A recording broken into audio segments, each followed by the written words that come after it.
Hello friends, welcome to దేవాంష్కా stories world. ఇప్పుడు మీరు వినబోతుంది మనసు మాట విందో స్టోరీలో 102వ భాగం. భువనేశ్వరి గారు ఆవిడ చూసింది మొత్తం చెప్పి అంతా సరస్వతి చేసింది కన్నయ్య. అది ఇంకా మారలేదు. ఇంకా మన సీత మీద పగతోనే ఉంది. అనవసరంగా దానిని తీసుకువచ్చి ఇంట్లో పెట్టినట్టున్నావు అనగానే రామ్ ఆవేశంతో ఊగిపోతూ, ఈరోజు దాని పని కంప్లీట్ చేసేస్తాను, ఏ మనిషికి కనిపించనంత దూరం పంపించేస్తాను అని అంటూ ఉంటే డాక్టర్ లోపలికి వచ్చారు.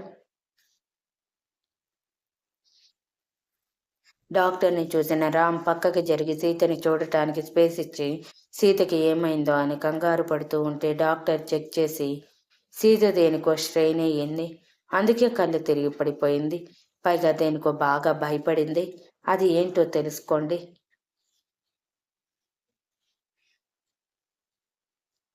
ఈ సమయంలో ఇలా అవ్వటం అంత మంచిది కాదు. బేబీ బ్రెయిన్ మీద ఎఫెక్ట్ అవుతుంది. దీని గురించి ఆల్రెడీ నేను చెప్పాను మీకు అని ఒక ఇంజెక్షన్ చేసి తీసుకువెళ్ళి బెడ్రూమ్లో పడుకోబెట్టండి.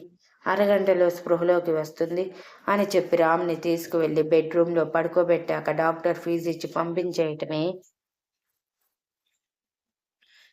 నువ్వు సీత దగ్గర ఉండు, తను లేస్తే జాగ్రత్తగా చూసుకోండి అని చెప్పి పెద్ద పెద్ద అడుగులతో కిందకి వెళ్ళాడు రామ్. అప్పటికే సెక్యూరిటీ తలదించుకుని రామ్ ముందుకు వచ్చి నిలబడ్డారు. వాళ్ళని చూసిన రామ్ పళ్ళు కొరుకుతూ, మిమ్మల్ని ఎందుకు అపాయింట్ చేశాను? Your failed in your work. All of you are failed. Get out of my house అని గట్టిగా అరిచి చెప్పాడు. సెక్యూరిటీ సారీ చెప్పి ఇంకెప్పుడు తప్పు జరగదని చెప్పినా ఒకసారి తప్పు జరిగింది, మరోసారి తప్పు జరగదని ఎలా చెప్పగలుగుతున్నారు? ఒకవేళ మీ నిర్లక్ష్యం వల్ల మరోసారి నా సీత ఇంతకంటే ఎక్కువగా గాయపడితే అప్పుడు నేనేం చెయ్యాలి? ఈ తప్పుకి మిమ్మల్ని చంపేయాలి అన్నంత కోపంగా ఉంది. కానీ జరిగిన దాంట్లో నా నిర్లక్ష్యం ఉంది కాబట్టి వదిలేస్తున్నాను. వెళ్ళిపోండి ఇక్కడి నుంచి అని ఆవేశంగా అరుస్తూ, మీరందరూ వెళ్ళిపోండి ఇక్కడి నుంచి. మీరు ఇంకొక క్షణం నా కళ్ళెదురుగా కనిపిస్తే నేనే షూట్ చేసి పడేస్తాను అని వాళ్ళని పంపించి సరస్వతి గారు ఎక్కడ ఉన్నారో తెలుసుకొని అక్కడికి వెళ్ళాడు. అది రామ్ వాళ్ళ అవుట్ హౌస్. ఆ అవుట్ హౌస్లో ఒక చైర్కి సరస్వతి గారిని కట్టేసి ఉంచారు. నోటికి ప్లాస్టర్ కూడా వేసేశారు. ఆవిడని చూడటమే ఆవేశం పొంగుకొచ్చిన రామ్ పెద్ద పెద్ద అడుగులతో ఆవిడని చేరి పెద్దదని కూడా చూడకుండా ఆవిడ చెంప మీద గట్టిగా కొట్టగానే ఒక్కసారిగా నేలకి ఆవిడ తల బలంగా తగిలింది. కుర్చీతో సహా కింద పడి మరి నొప్పికి ఆమె అరిచిన అరుపు కూడా బయటికి రాలేదు. ఆ అరుపు ప్లాస్టర్ వల్ల చిన్న మూలుగు మాత్రమే బయటికి వచ్చింది. రామ్ మోకాల మీద కూర్చుని ఆవిడ వైపు చంపేసేలా చూస్తూ, ఇంత చేసినా నిన్ను ఈ పరిస్థితికి తీసుకువచ్చిన ఇంకా సిగ్గు లేకుండా నా సీత వైపు చూస్తావా? బ్రతుకు మీద ఆశ లేదు కదా నీకు? అందుకే నా సీతని చంపాలని అనుకున్నావు. అంత ఈజీగా నా సీతని టచ్ అనుకున్నావా? ఇప్పుడు నువ్వు చేసిన తప్పుకి శిక్ష ఏంటో తెలుసా అని పళ్ళు బిగించి మాట్లాడుతూ ఉంటే సరస్వతి గారు కోపంగా చూస్తూ ఉన్నారు, కొంచెం కూడా భయపడకుండా. ఆవిడ కళ్ళల్లో కోపం గమనించిన రామ్, ఇంత చేసిన నీ కళ్ళల్లో నాకు కొంచెం కూడా భయం కనిపించటం లేదు. అంటే అన్నిటికీ తగ్గించేశావు కదా నువ్వు? తెగించేసిన దానివేలే. ఇక నువ్వు ఇక్కడ ఉండి ఏం చేస్తావు అంటూ ఆవిడని ఫోర్స్గా పైకి లేపి ఆవిడ చేతికి కాళ్ళకి ఉన్న కట్లు విప్పుతూ ఉంటే ఆవిడ ఆశ్చర్యంగా చూస్తూ ఉన్నారు రామ్ వైపు, తను ఎందుకు వదిలేస్తున్నాడని. కానీ ఆవిడ అంచనాలను తారుమారు చేస్తూ ఆవిడ కట్లు విప్పాక ఆవిడ చుట్టు పట్టుకొని, నా సీతని ఇలానే పట్టుకున్నావు కదా అంటూ వస్తూనే సీత కింద పడేసిన సుత్తి తీసుకురావటంతో ఆ సుత్తితో ఆవిడ దవడ మీద కొట్టాడు. దెబ్బకి దవడ కదిలి పళ్ళతో సహా అన్నీ రాలి రక్తంతో పాటు నోట్లో నుంచి రక్తం కక్కుకుంటే రామ్ తగ్గకుండా సుజాత ఆంటీని ఈ భుజం మీద కదా కొట్టావు అంటూ భుజం విరిగిపోయేలా ఎముక మీద గట్టిగా దెబ్బ కొట్టి, ఇంకా ఏం చెయ్యాలనుకున్నావు? నా సీత తల పగలగొట్టాలనుకున్నావా అంటూ ఆవిడ తల మీద కొట్టాలనుకున్నాడు. కానీ ఆగిపోయి, అంత ఈజీగా చావనిస్తానా నిన్ను? లైఫ్ లాంగ్ నువ్వు చేసిన తప్పులకి గుర్తు చేసుకొని మరి కుళ్ళి కుళ్ళి ఏడుస్తూ ఉండాలి. అది నేను చూస్తూనే ఉండాలి. నా సీత నవ్వుని, నా సీత దర్పాన్ని నువ్వు చూడాలి. నిన్ను చూసి ఇప్పుడు సీత ఎలా భయపడిందో, అదే సీత నిన్ను చూసి అంతకంటే ధైర్యంగా నీ ముందే నిలబడేలా చేస్తాను అని కోపంగా చెప్పి ఆవిడ బాడీ ఏమాత్రం పని చేయకుండా, ఒక చెయ్యి ఆల్రెడీ పోయి ఉండటంతో రెండో చేతిని కూడా విరగ్గొట్టేసి, నొప్పికి కేకలు పెడుతున్న ఆవిడ నొప్పిని కూడా పట్టించుకోకుండా, డాక్టర్ని కూడా పిలిపించకుండా డైరెక్ట్‌గా పోలీసులని పిలిపించాడు రామ్. అక్కడికక్కడే అటెంప్ట్ మర్డర్ కేసు పెట్టి సరస్వతి గారిని చూపిస్తూ, ఆవిడ బ్రతకాలి, చావకూడదు. చిప్పకుడు తింటూ మమ్మల్ని అప్పుడప్పుడు చూస్తూ మేము సంతోషంగా ఉంటే కుళ్ళి కుళ్ళి ఏడుస్తూ చావాలి. అండ్ జైల్లో చీకటి గది అంటూ ఉంటుందంట కదా, అందులో ఈవిడని వెయ్యాలి. గుర్తుంచుకోండి. నేను చెప్పిన ప్రతి ఒక్కటి జరిగి తీరాలి. ఇక తీసుకువెళ్ళండి అని కోపంగా చెప్పి, కంప్లైంట్‌కి కూడా తనే సైన్ చేసేసి, ఆవిడకి ట్రీట్మెంట్ ఇప్పించాల్సిన అవసరం లేదు, డైరెక్ట్‌గా తీసుకువెళ్ళిపోండి అని చెప్తే, అది మా రూల్స్‌కి అగైనెస్ట్ సార్. సారీ అలా చేయలేము. రేపు కోర్టులో ఆవిడని సబ్మిట్ చెయ్యాలి కాబట్టి ఆవిడ పరిస్థితి బాగుండాలి. లేదంటే కోర్టుకి సబ్మిట్ చేసిన పెద్దగా ఉపయోగం ఉండదు అని చెప్పటంతో రామ్ విసుగ్గా, ఏదో మీ ఇష్టం వచ్చినట్టు చేయండి అని చెప్పి డాక్టర్ దగ్గర మేనేజ్ చేయొచ్చు అనుకుని అక్కడి నుంచి సీత కోసం వెళ్ళాడు. రామ్ లోపలికి వచ్చేసరికి ఇంజెక్షన్ వలన సీత కళ్ళు తెరిచి అప్పుడప్పుడే చుట్టూ చూస్తూ ఉండటంతో రామ్ తనని తాను ఒకసారి చూసుకొని తన ఒంటి మీద సరస్వతి గారు కక్కిన రక్తం కనిపించడంతో అది చూసి సీత మళ్ళీ భయపడుతుందేమోనని షర్ట్ తీసి పక్కకు విసిరికొట్టి గబగబా 2 చెంబులు నీళ్లు పోసుకొని ఫాస్ట్ గా మరో డ్రెస్ వేసుకొని 5 నిమిషాల్లో సీత దగ్గరికి పరిగెత్తాడు. సీత దగ్గరికి వెళ్ళేసరికి సీత పూర్తిగా లేచి కూర్చొని కనిపించింది. తనని అలా చూడటమే పోయిన ప్రాణం తిరిగి వచ్చినట్టు సీత చేతులు పట్టుకుని, "నువ్వు బాగానే ఉన్నావు కదా?" అని అడిగాడు. సీత రామ్‌ని చూడటమే బావా అంటూ రామ్‌ని కరుచుకుపోయి, "ఆవిడ ఆవిడ నన్ను, మన బిడ్డని చంపాలి అనుకుంది బావా. నా వల్ల నా వల్ల సుజాత అత్త గాయపడింది" అని ఏడుస్తూ వెక్కిళ్ళు పెడుతూ ఉంటే రామ్ ఓదారుస్తూ, "please Sita, control yourself. ఇప్పుడు నువ్వు ఇలా ఏడిస్తే స్ట్రెస్ ఎక్కువై బేబీకి డేంజర్ అవుతుందని మరీ మరీ చెప్పారు డాక్టర్. ప్లీజ్ నువ్వు ఇలా ఏడవకు. నేను వచ్చాను కదా, అన్నీ నేను చూసుకుంటాను" అని తనని ఓదారుస్తూ ఉంటే,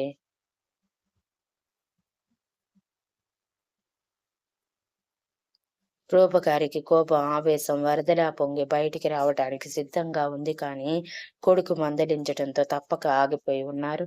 వాళ్ళకి బయట ఎక్కడ సరస్వతి గారు కనిపించకపోవటంతో రామ్ ఏదో చేశాడని అర్థం చేసుకొని వదిలేశారు. ఆవిడకి తగిన శిక్ష పడిందని.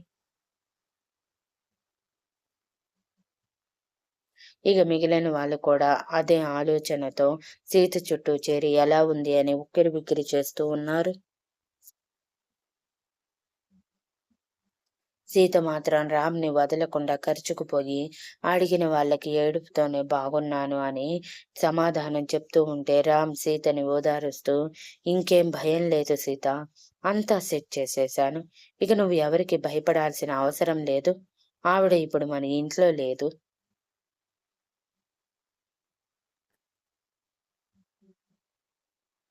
I'm sorry Sita. ఆ రోజు నువ్వు చెప్పినా నేను వినకుండా ఆవిడని ఇక్కడే ఉండనిచ్చాను. కనీసం నిన్ను చూసి ఆవిడ మారుతుందని. కానీ ఆవిడ మారదని నిరూపించింది ఈ రోజుతో. అందుకే ఆవిడకి సరైన శిక్ష వేసి పంపించేశాను. ప్రాణాలతోనే ఉంది, భయపడకు అని తన వెన్ను తడుతూ ఉంటే, మరి సుజాత అత్త అని సీత అనగానే, ఆంటీకి కూడా బాగానే ఉందంట, కనుక్కున్నాను. నువ్వే బాగోలేవు అని పెద్దవాళ్ళ వైపు చూసి వెళ్ళండి అన్నట్టు కళ్ళతోనే సైగ చేయటంతో వాళ్ళు వెళ్ళిపోవటమే సీతని తన ఒడిలోకి తీసుకొని తన కన్నీళ్లు తుడుస్తూ ఇటు చూడు సీత అని మార్దవంగా తన చెంపల కింద చేతులు పెట్టి తన వైపు తిప్పుకొని చెప్పాడు రామ్. రామ్ వైపు చూసిన సీత బేలగా మొహం పెట్టి ఆవిడ మనిషి కాదు బావా, అందుకే అందుకే ఇంతకు తెగించింది. అన్యం పుణ్యం ఎరుగని నా బిడ్డని చంపాలని అనుకుంది. ఆవిడని మాత్రం వదలొద్దు బావా. ఇన్ని రోజులు ఆవిడ బాధపడుతుంటే నేను దూరం నుంచి చూస్తూ అనవసరంగా ఆవిడని బాధ పెడుతున్నామేమో అనుకున్నాను, కానీ లేదు. అలాంటిదేమీ జరగటం లేదు. ఇంకా ఆవిడ వల్ల నేనే ప్రతిసారి నష్టపోతున్నాను అని ఏడుస్తూ చెప్తూ ఉంటే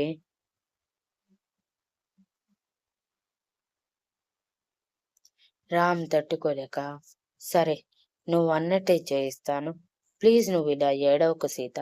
నువ్వేడిస్తే నేను చూడలేనని నీకు తెలుసు కదా అంటే సీత ఏడుపు ఆపటానికి ప్రయత్నిస్తుంది, కానీ తన వల్ల కావటం లేదు. జరిగింది పదే పదే కళ్ళ ముందు కదులుతూ ఉంటే రామ్‌ని కరుచుకుపోయి, "నన్ను వదలకు బావా! దూరంగా వెళ్ళకు. నువ్వు దూరంగా వెళ్తే భయం వేస్తుంది నాకు" అని అక్కడే బంధించేసింది సీత. సాయంత్రం వరకు కూడా రామ్‌ని వదలకుండా తనతోనే ఉంచుకొని మరి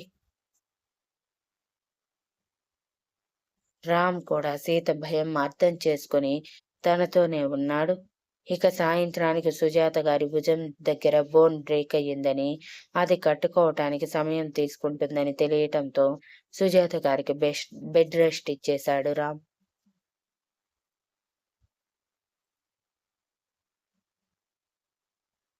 సుజాత గారి గురించి సీతకి తెలియకుండా జాగ్రత్త పడ్డాడు. మళ్ళీ ఏడుస్తుందేమోనని. ఆ రోజంతా కూడా సీత జరిగిందే తలుచుకుంటూ, ఉలిక్కిపడుతూ, భయపడుతూ, అప్పుడప్పుడు నిద్రలో కూడా లేచి ఏడుస్తూ ఉంది. రామ్ తనని ఓదారుస్తూనే ఉన్నాడు. మరో 2 రోజులు అదే కొనసాగుతూ ఉంటే, ఇలానే ఉంటే సీత ఆరోగ్యం పూర్తిగా పాడైపోతుందని రామ్ సీతని తీసుకొని సరస్వతి గారు ఉన్న చోటికి తీసుకువెళ్ళాడు.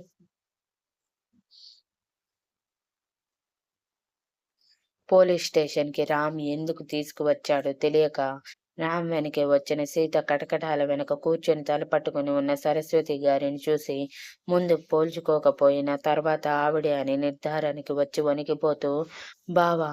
నన్నిక్కడికెందుకు తీసుకువచ్చావు? వెళ్ళిపోదాం పద. ఇక్కడ వద్దు మనం. వెళ్ళిపోదాం బావా" అని ఏడుస్తూ ఉంటే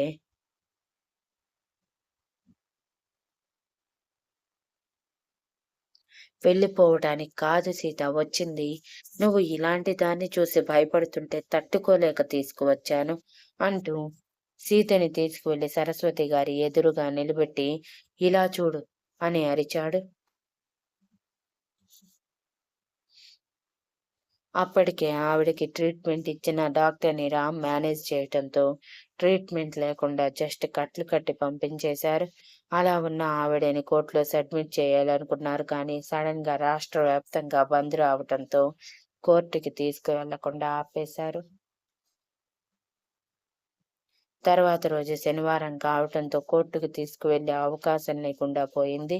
ఇక సోమవారమే తీసుకువెళ్ళేది కావటంతో సోమవారం వరకు ఆవిడని ఇలా కటకటాల మధ్య ఉంచాలని చెప్పారు రామ్‌కి పోలీసులు.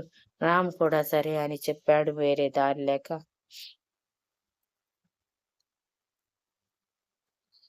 ఇప్పుడు కూడా ఆవిడ భుజం మీద ఆవిడ దవడ అలా పాడైపోయినవన్నీ కూడా అలానే ఉండిపోయాయి. పైగా ఆవిడకి ఇంతకుముందు మెడ నొప్పి కూడా ఉండటంతో దానికి దవడ నొప్పి కూడా తోడయ్యి తల పూర్తిగా సైడ్ అయిపోయిందన్నట్టు సైడ్‌కి తిరిగి రామ్ మాటలకి పళ్ళూడిపోయిన ముసలివాళ్ళు మాట రాక ఎలా కష్టపడుతూ మాట్లాడతారో అలా మాట్లాడారు. రామ్ అరుపుకి ఆవిడ నిదానంగా తల మొత్తం తిప్పి మరీ రామ్‌ని చూసి, ఆ పక్కనే సీతని చూసి ఆవేశంతో ఊగిపోయారు, కానీ బాడీని మాత్రం కనీసం కదపలేకపోతుంది నొప్పుల వలన. పూర్తిగా పక్షవాతం వచ్చిన మనిషిలా తయారైంది ఆవిడ. ఎంతలా అంటే ఆవిడ చెయ్యి కూడా లేపలేనంతలా.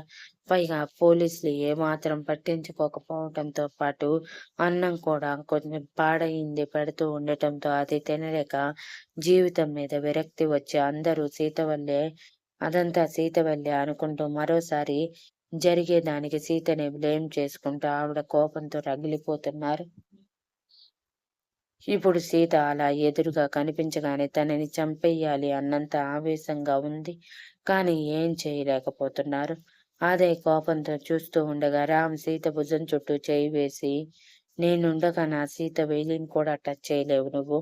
అది నీకు ఈ పాటికి అర్థమై ఉంటుంది అని సీరియస్గా చెప్పాడు.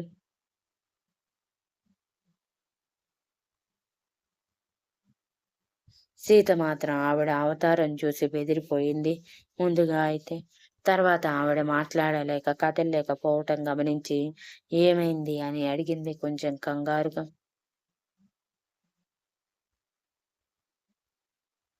అది చూసిన రామ్ కోపంగా, తను మన బిడ్డని చంపపోయింది సీత. మనమే తన మీద అంత జాలి పనికిరాదు. ఇప్పటికీ కూడా చూడు, ఆవిడ మొహంలో ఏమైనా బాధ కనిపిస్తుందా? ఇంకా ఛాన్స్ దొరికితే నిన్ను చంపేద్దామన్నంత కోపంతో ఊగిపోతుంది.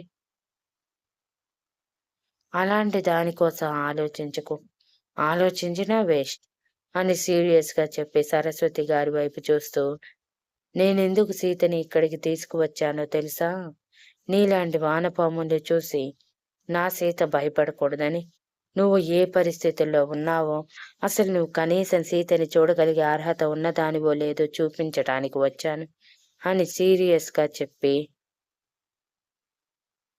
సీతతో, నీకేమైనా కోపం ఉంటే తీర్చేసుకో సీత ఈ క్షణమే. మళ్ళీ తర్వాత ఈవిడని చూసే ఛాన్స్ కానీ, మాట్లాడే ఛాన్స్ కానీ నేనివ్వను. ఈవిడ మీద పోలీస్ కేస్ ఫైల్ చేయించాను అని అన్నాడు. సీత ముందు కంగారు పడిన తర్వాత తన బిడ్డ కోసం ఆలోచించి, ఇప్పటికీ ఆవిడ కళ్ళల్లో కనిపించని పశ్చాత్తాపం గురించి ఆలోచిస్తూ ఎక్కువ మాట్లాడలేక, నేనైతే కొట్టలేను బావా. నేను కొట్టి నా బిడ్డకి ఆ పాపాన్ని చుట్టలేను. ఇప్పటికి ఆవిడని కొట్టానని ఎక్కడో చిన్న బాధ ఉంది. ఎంతైనా నన్ను పెంచింది కదా! అందుకే వదిలేయ్ బావా. ఆవిడ మానాన్ని ఆవిడ ఆవిడ మానాన ఆవిడే ఉంటారు. నాకు ఇదంతా ఇష్టం లేదు అని విసుగ్గా చెప్పింది. Thank you for listening and please like, share, comment and subscribe.